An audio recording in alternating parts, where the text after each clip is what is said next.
शास्त्रों में शनिदेव को न्यायाधीश की उपाधि से जाना जाता है, जिनके पास हमारे सभी कर्मों का लेखा जोखा रहता है। वे हर व्यक्ति को उसके कर्मों का फल अवश्य देते हैं। धार्मिक परंपराओं में बताया गया है कि ज्येष्ठ मास की अमावस्या के दिन शनिदेव का जन्म हुआ था। आइए जानते हैं शनिदेव के जन्म की पुरानी कथा और उनका महत्व। स्कंद पुराण की कथा के अनुसार शनिदेव की माता का नाम छाया और उनके पिता का नाम सूर्यदेव है। सूर्यदेव का विवाह राजा दक्ष की कन्या संज्ञा से हुआ था। फिर छाया और शनिदेव से सूर्यदेव का संबंध कैसे हुआ, जानते हैं इस कथा के बारे में। जब देवी संज्ञा का विवाह सूर्यदेव से हुआ तो वे सूर्यदेव के तेज से परेशान थी। वे सूर्यदेव के तेज को कम करना चाहती थी। समय व्यतीत होने के साथ ही संज्ञा ने सूर्यदेव के 3 संतानों को जन्म दिया। उनका नाम मनु, यमुना और यमराज है।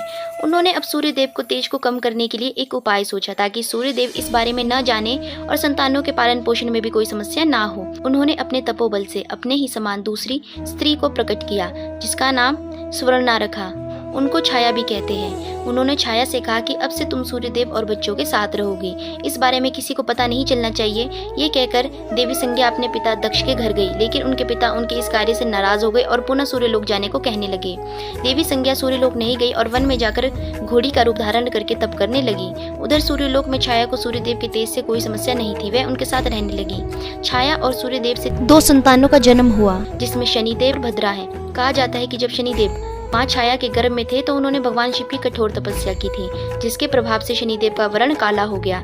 जब शनिदेव पैदा हुए तो सूर्यदेव को लगा कि काले रंग का पुत्र उनका नहीं हो सकता। उन्होंने छाया के चरित्र पर संदेह किया। माँ को अपमानित होता देखकर शनिदेव क्रोध से पिता सूर्यदेव की ओर देखने लगे। उनकी शक्ति से सूर्यदेव काले हो गए और कुष्ठ रोग हो गया। वहाँ से सूर्यदेव शंकर जी की शरण में गए, जहाँ उनको अपनी गलती का पता चला। जब सूर्यदेव ने क्षमा मांगी तो फिर उनका स्वरूप पहले जैसा हो गया। इस घटना के बाद से सूर्यदेव और शनिदेव में रिश्ते खराब हो गए। शनिदेव के जन्म के बाद पिता ने कभी उनके साथ पुत्रवत प्रेम प्रदर्शित नहीं किया। इस पर शनिदेव ने भगवान शिव की कठोर तपस्या कर उन्हें प्रसन्न किया। जब भगवान शिव ने उनसे वरदान मांगने को कहा तो शनिदेव ने कहा कि पिता सूर्य ने मेरी माता का अनादर कर उन्हें प्रताड़ित किया है। मेरी माता हमेशा अपमानित व पराजित होती रही, इसलिए आप मुझे सूर्य से अधिक शक्तिशाली व पूज्य होने का वरदान दे। तब भगवान आशुतोष ने वर दिया कि तुम 9 ग्रहों में श्रेष्ठ स्थान पाने के साथ ही सर्वोच्च न्यायाधीश व दंडाधिकारी रहोगे। साधारण मानव तो क्या, देवता, असुर, सिद्ध, विद्याधर, गंधर्व व नाग सभी तुमसे भयभीत होंगे। शनिदेव के बारे में एक और कथा प्रचलित है। ब्रह्म पुराण के अनुसार शनिदेव भगवान श्री कृष्ण के भक्त थे और शनिदेव जब विवाह योग्य हुए तो उनका विवाह चित्रथ नाम की एक कन्या के साथ हुआ। वैसे तो शनिदेव की पत्नी सती साध्वी और परम तेजस्विनी थी, लेकिन हमेशा शनिदेव कृष्ण भक्ति में लीन रहते थे और पत्नी को भुला बैठे थे। एक रात ऋतु स्नान कर संतान प्राप्ति की इच्छा के लिए शनि के पास गए, लेकिन शनिदेव हमेशा की तरह भक्ति में लीन थे। वो प्रतीक्षा कर करके थक गई और उनका ऋतुकाल बेकार हो गया। क्रोध में आकर उन्होंने शनिदेव को श्राप दे दिया कि उनकी दृष्टि जिस पर भी पड़ेगी वो नष्ट हो जाएगा। ध्यान टूटने पर शनिदेव ने पत्नी को मनाने का प्रयत्न किया, लेकिन श्राप वापस नहीं लिया जा सकता था।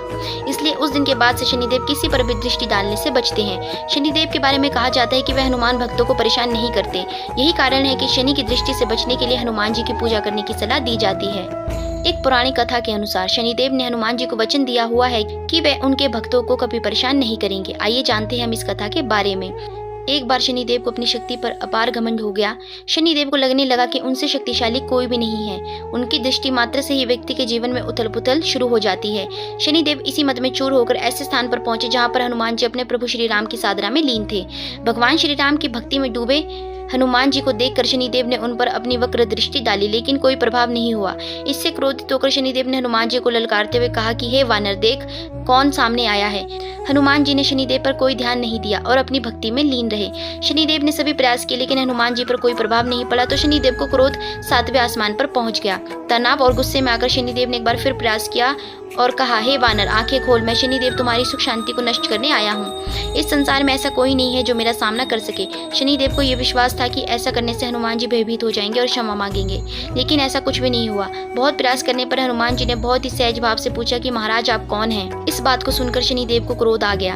अभी इसी समय मैं तुम्हारी राशि में प्रवेश करने जा रहा हूँ, तब समझ आएगा कि मैं कौन हूँ। इस बार भी हनुमान जी ने शनिदेव से कहा कि आप कहीं और जाएं और उन्हें अपने प्रभु का स्मरण करने दे, विघ्न न डाले। शनिदेव को हनुमान जी की ये बात कतई पसंद नहीं आई कि वह ध्यान लगाने जा रहे हैं। उन्होंने हनुमान जी की भुजा पकड़ ली और अपनी तरफ खींचने लगे। हनुमान जी को लगा जैसे उनकी भुजा को किसी ने दहकते अंगारों पर रख दिया। उन्होंने तुरंत एक झटके से अपनी भुजा शनिदेव की पकड़ से छुड़ाई।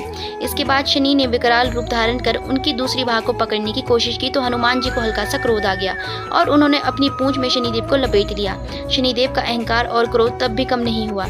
शनिदेव हनुमान जी से बोले, तुम तो क्या, प्रिय श्री राम भी मेरा कुछ नहीं बिगाड़ सकते। इस पर हनुमान जी को अत्यंत क्रोध आ गया और पूंछ में लपेटकर शनिदेव को पहाड़ों पर, वृक्षों पर खूब उठाकर पटका और रगड़ा। इससे शनिदेव की हालत खराब हो गई। शनिदेव ने मदद मांगी और रक्षा करने के लिए कहा, लेकिन कोई भी देवता मदद के लिए आगे नहीं आया। अंत में शनिदेव को अपनी गलती का एहसास हुआ और बोले, दया करे वानरराज, मुझे अपनी उद्दंडता का फल मिल गया है, मुझे क्षमा करे, भविष्य में आपकी छाया से भी दूर रहूंगा। तब हनुमान जी बोले, मेरी छाया ही नहीं, मेरे भक्तों की छाया से भी दूर रहने का वचन देना होगा। शनिदेव ने हनुमान जी को ऐसा ही वचन दिया, इसलिए शनिदेव हनुमान भक्तों को परेशान नहीं करते हैं। शनिदेव को बहुत चोट आई थी। इस चोट से राहत पाने के लिए उन्होंने सरसों का तेल लगाया, इसलिए शनिदेव की मूर्ति पर सरसों का तेल चढ़ाया जाता है। एक कथा अनुसार लंकापति रावण ने अपनी अपार शक्ति से न केवल देवताओं का राज्य छीन लिया बल्कि उसने सभी ग्रहों को भी कैद कर लिया था। जब मेघनाथ का जन्म होने वाला था तब रावण ने सभी ग्रहों को उनकी उच्च राशि में स्थापित होने का आदेश दिया। उसके भय से ग्रस्त ग्रहों को भविष्य में घटने वाली घटनाओं को लेकर बड़ी चिंता सताने लगी। पर मेघनाथ के जन्म के ठीक पहले शनिदेव ने अपनी राशि बदल दी। इस कारण मेघनाथ अपराजय व दीर्घायुवान नहीं हो सका। रावण ने क्रोध में आकर शनि के पैर पर गदा से प्रहार किया। इस कारण शनिदेव की चाल में लचक आ गई।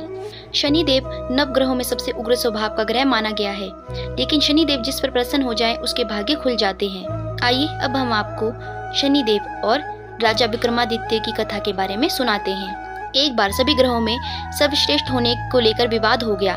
जब समस्या का हल नहीं निकला तो सूर्य, चंद्र, मंगल, बुध, गुरु, शुक्र, शनि, राहु और केतु इंद्रदेव के पास गए। इंद्रदेव भी इसका निर्णय नहीं कर पाए। फिर सभी ग्रह इंद्रदेव के कहने पर पृथ्वी पर न्यायप्रिय राजा विक्रमादित्य के पास पहुंचे।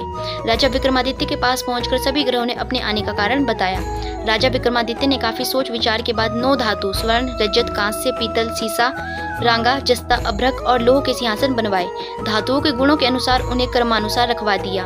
फिर ग्रहों से अपने अपने सिंहासन पर बैठने को कहा और बोला, जो सबसे पहले बैठेगा वही श्रेष्ठ होगा। राजा विक्रमादित्य के निर्णय को सुनकर शनिदेव क्रोधित हो गए, क्योंकि उनका आसन लोहा सबसे आखिरी में रखा था। स्वयं को सबसे छोटा जानकर वे नाराज हो गए। शनिदेव ने चेतावनी के अंदाज में कहा कि राजा, आपने मेरा अपमान किया, आप मेरी शक्तियों से परिचित नहीं हैं। शनि की महादशा में व्यक्ति का सर्वनाश हो जाता है। शनिदेव क्रोध में राजा की सभा से चले गए, लेकिन कुछ दिन बाद राजा विक्रमादित्य पर शनि की महादशा शुरू हो गई। शनिदेव घोड़ों का व्यापारी बनकर उनके राज्य में आए। राजा विक्रमादित्य ने उनके घोड़े खरीदने का आदेश दिया। एक बार राजा विक्रमादित्य उनमें से एक घोड़े पर सवारी कर रहे थे तो वो घोड़ा उन्हें जंगल में ले गया और गायब हो गया। भूखे प्यासे राजा को एक चरवाहे ने पानी पिलाया तो राजा ने उसे अंगूठी दे दी और राज्य में जाने का रास्ता पूछा। नगर में आकर राजा विक्रमादित्य एक सेठ के यहाँ आराम कर रहे थे। राजा के कुछ देर वहाँ बैठने पर सेठ की बहुत कमाई हुई। उसने उन्हें भाग्यवान व्यक्ति समझा और अपने घर ले गया। सेठ के घर में सोने का हार खूंटी पर लटका था। सेठ घर से बाहर गया तो एक आश्चर्यजनक घटना हुई। अचानक हार गायब हो गया। सेठ ने राजा पर चोरी का आरोप लगा दिया और नगरी के राजा ने राजा विक्रमादित्य के हाथ पैर कटवा दिए। एक तेली को राजा विक्रमादित्य की दशा पर दया आ गई। इसके बाद राजा विक्रमादित्य पर शनि की महादशा खत्म हो गई थी। वर्षा ऋतु में वे मल्हार गा रहे थे। उस राज्य की राजकुमारी मनभावनी ने राजा के मेघ मल्हार सुनकर मोहित हो गई और उनसे विवाह करने के लिए जिद करने लगी। राज्य के राजा ने बेटी का विवाह राजा विक्रमादित्य से करवा दिया। वे दोनों तेली के घर में रहने लगे। एक रात शनिदेव ने राजा विक्रमादित्य को स्वप्न में दर्शन दिए और कहा कि तुमने मुझे छोटा कहने का परिणाम देख लिया। तब राजा विक्रमादित्य ने शनिदेव से क्षमा मांगी और कहा कि उनके जैसा दुख किसी को न दे। शनिदेव ने कहा कि जो उनकी कथा का श्रवण करेगा और व्रत रखेगा उसे शनि दशा में कोई भी दुख नहीं होगा। शनिदेव ने राजा विक्रमादित्य के हाथ पैर वापस कर दिए। शनिदेव के चमत्कार से सेठ का हार भी वापस अपनी जगह पर लौट आया। सेठ को सारी बात का पता चला तो उसने अपनी बेटी श्री कंवरी का विवाह राजा विक्रमादित्य से कर दिया। राजा विक्रमादित्य अपनी 2 पत्नियां मनभावनी एवं श्री कंवरी के साथ अपने राज्य लौट आए। राजा विक्रमादित्य पूरे राज्य में घोषणा की कि शनिदेव ही सब ग्रहों में श्रेष्ठ है। शनिवार को शनिदेव की पूजा कथा और व्रत वालों पर वह प्रसन्न होते हैं। तो दोस्तों, आशा करती हूँ कि आज की वीडियो में दी गई जानकारी आपको पसंद आई होगी और अगर आपको वीडियो पसंद आई होगी